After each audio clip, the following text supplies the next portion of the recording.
All right, so the day got started in San Antonio. I got into town late last night, so I didn't get a chance to see it last night. So I got up, went to a little coffee shop, booked some rooms for the next couple of days, and then met my buddy from school and from RKC at a little taco place in town. I just kind of walked around a little bit, saw the sights.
I went to the Alamo, which was actually really awesome. So, the story of the Alamo, if you don't know, Mexico revolted from Spain, like declared independence in I think like 1820-ish, and Texas was part of Mexico at that time, and a lot of European American settlers came out there because the Mexican government offered very, very good terms for land, better than you would get in like the Western U.S.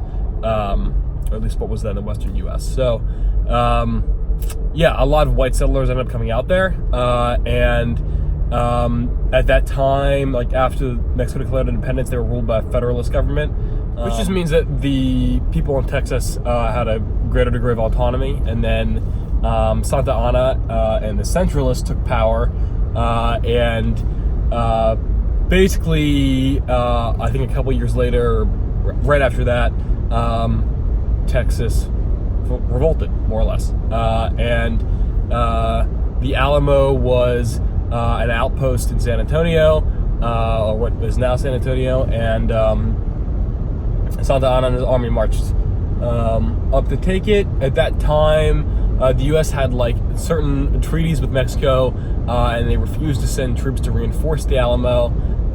So it was just like I think like 100 men in the Alamo. Not a lot compared to several thousand in Santa Anna's army. The men out of the Alamo held out, fought to the last man, and were eventually overcome.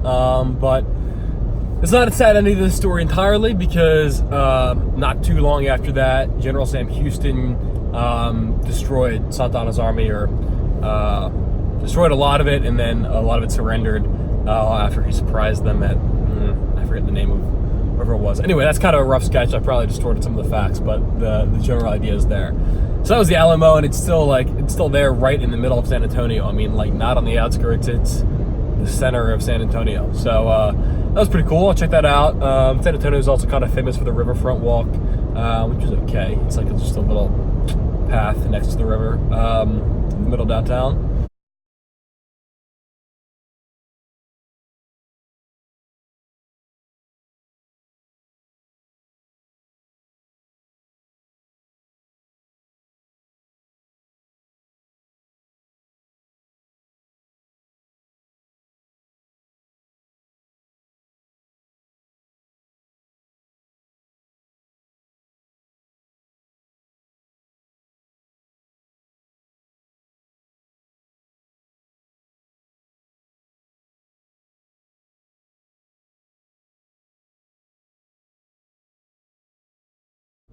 And then after that, I headed out to Austin. I was really excited to go to Austin.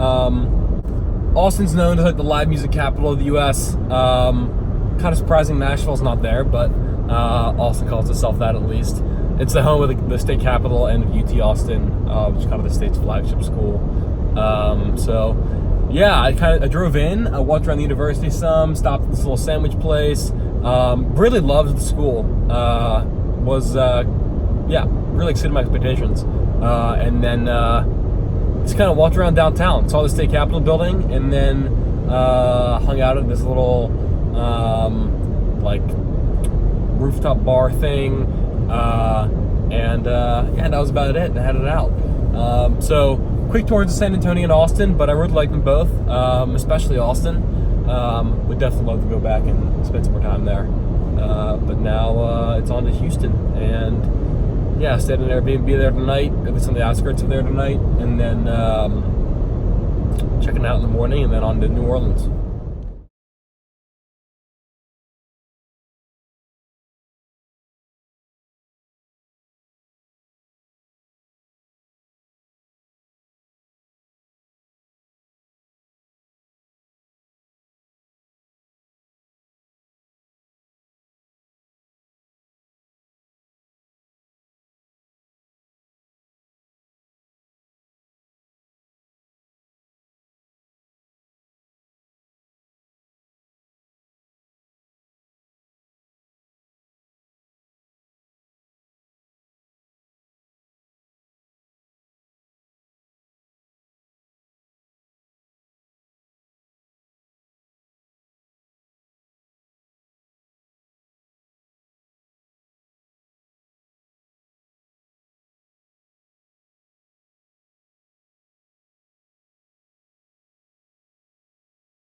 It's a little sad as this is kind of my last real day in the American West. Once I get out of Texas, that's the Southeast, and I'll be doing that tomorrow afternoon. So it kind of feels like the end of the trip's coming close, which it is, but this makes it a little bit more real.